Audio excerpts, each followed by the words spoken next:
so I wasn't expecting to talk about as much. All right, so second part of our layout here. And the reason I paused it there was everything else we're going to talk about comes from this insert menu up on the top. So they do have some ready-made map tools that you can pop onto a layout, and you get those by going to the insert. And you're going to insert a few things. So let's start at the top. One thing we can insert is another data frame, which is one of the more things it took me a while to get used to. But anyway, let's see what happens. So if I insert another data frame, it puts another box on the map here. And then if I, how do I want to do this?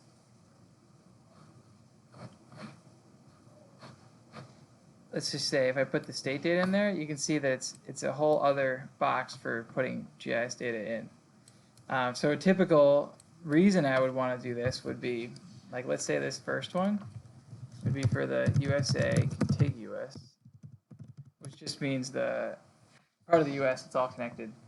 And the reason you would make another one is for like Hawaii. And the reason you'd make another one would be for Alaska. So, oh, and by the way, so if I copy and I paste, and I go to edit, paste, it'll just add the same. Oh, I thought it would. Nope. Well, I can take this one and I can just do copy, paste. Which, by the way, on a Windows machine, copy is Control-C and paste is Control-V. That just like undo, those are the three most common shortcuts on a Windows machine. You won't need to know any other ones. So I might tell you about other ones, but those are the three that you definitely want to remember. So typically, we're just going to put Alaska and Hawaii on this map, and we're going to put Hawaii in this little area now near the Gulf of Mexico. And we're going to take this one, we're going to make it Alaska. When you switch between these things, it'll change what's bold based on which one of them is selected. So you see the one that is selected now is Alaska, and then if I click on this one, now it's bold as Hawaii, and I click on this one, now it's bold as USA. The reason is because you can only use these tools for one of these things at a time. So if I click on this one, and then I go to my tools here because I want to zoom in and find Hawaii, now if I click on this, it will move this one around because it's selected, and you can tell what's selected by what's bold. This whole thing. So I know Hawaii is like that little blip right there, so I'm going to zoom in on it. Great.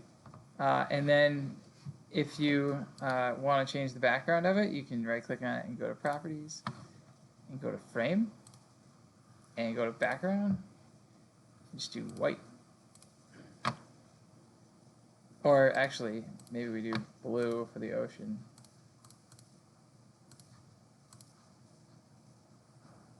It's not really that helpful because it's already blue, but what are you going to do? Okay, so that's Hawaii.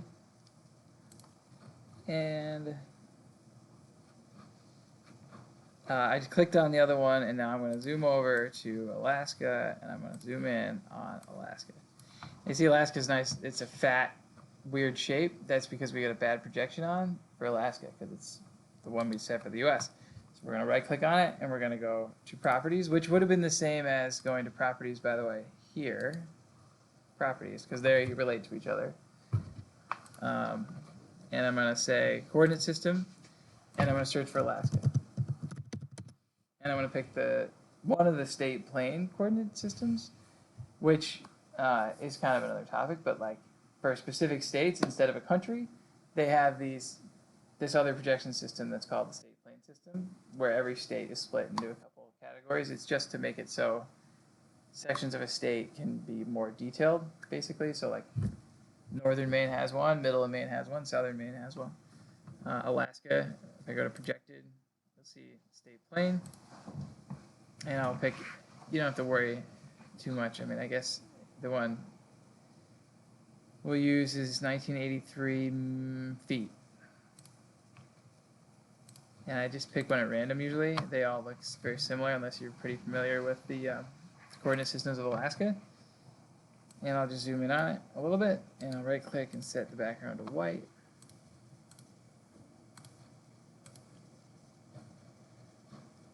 Alright, cool. Oh, sorry, set the background to blue.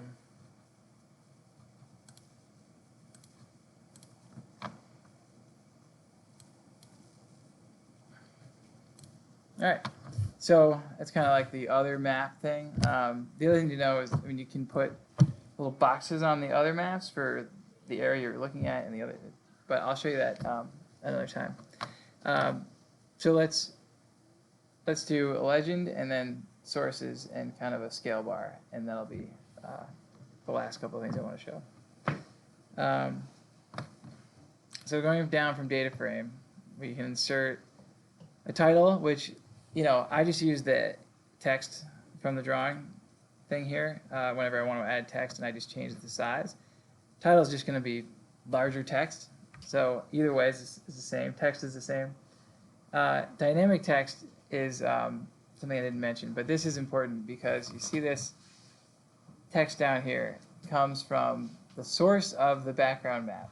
Because you always want to, if you use data on a map, you always want to put who made it, like where'd you get it, you know. And it's something I require for maps.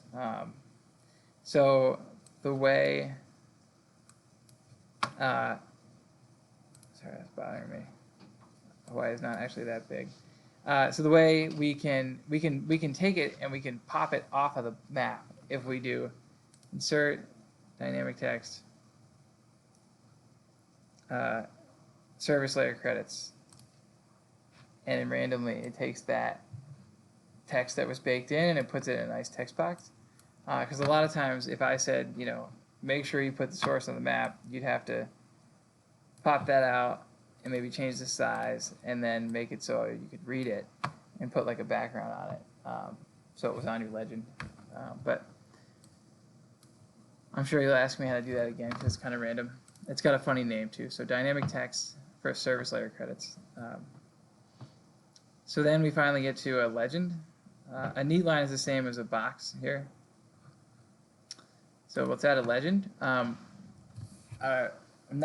of the time, I just click all the way through and I don't set any options in this window.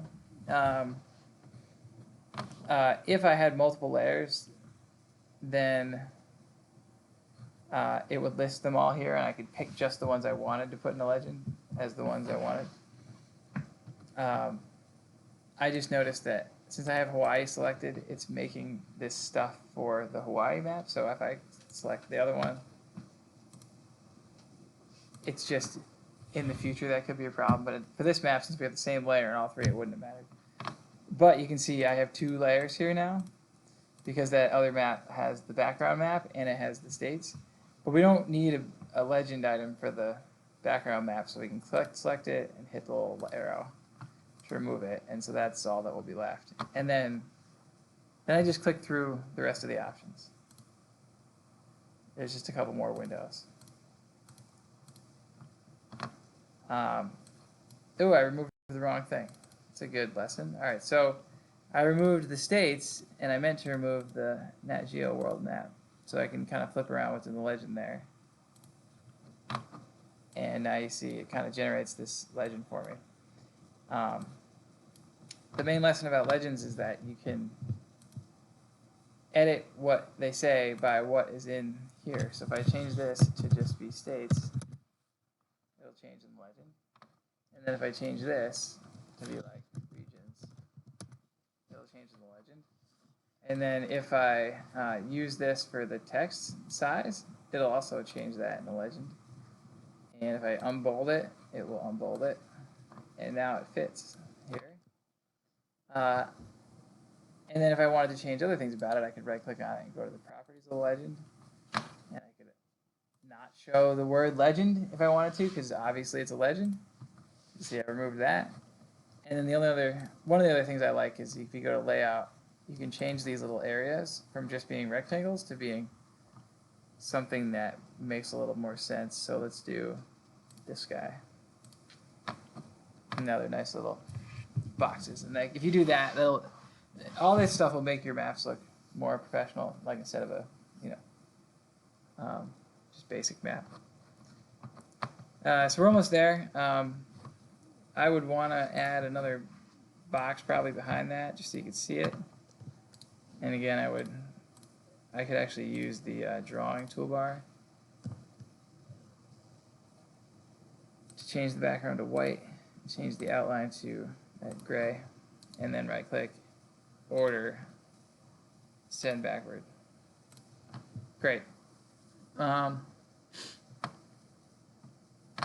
okay, and let's add a scale bar. So insert scale bar.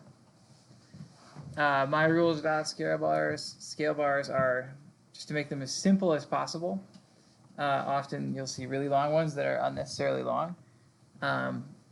So you can pick the top option here and just add it and take a look at what it comes in. So nobody knows what decimal degrees are, so we want to change that. Or nobody knows what they are in reality. So whatever. If you're in the U.S., you always want to have miles on a map because people can kind of estimate by that. But most other places, you want to have kilometers.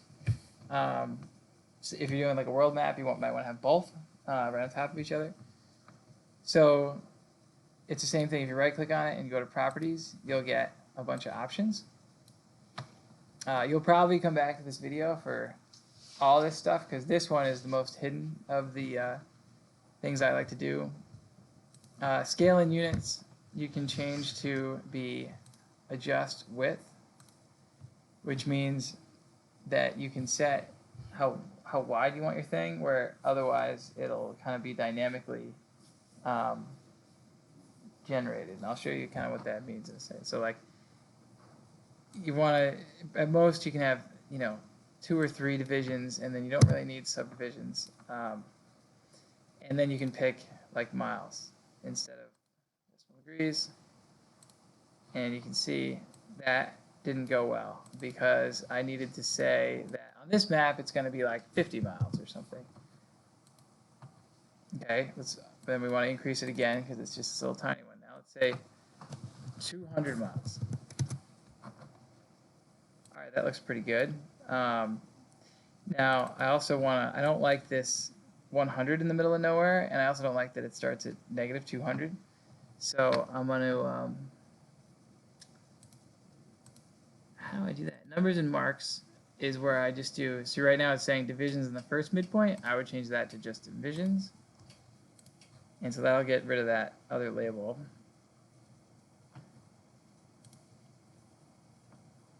Oh, show 1 division before 0. I don't want to do that.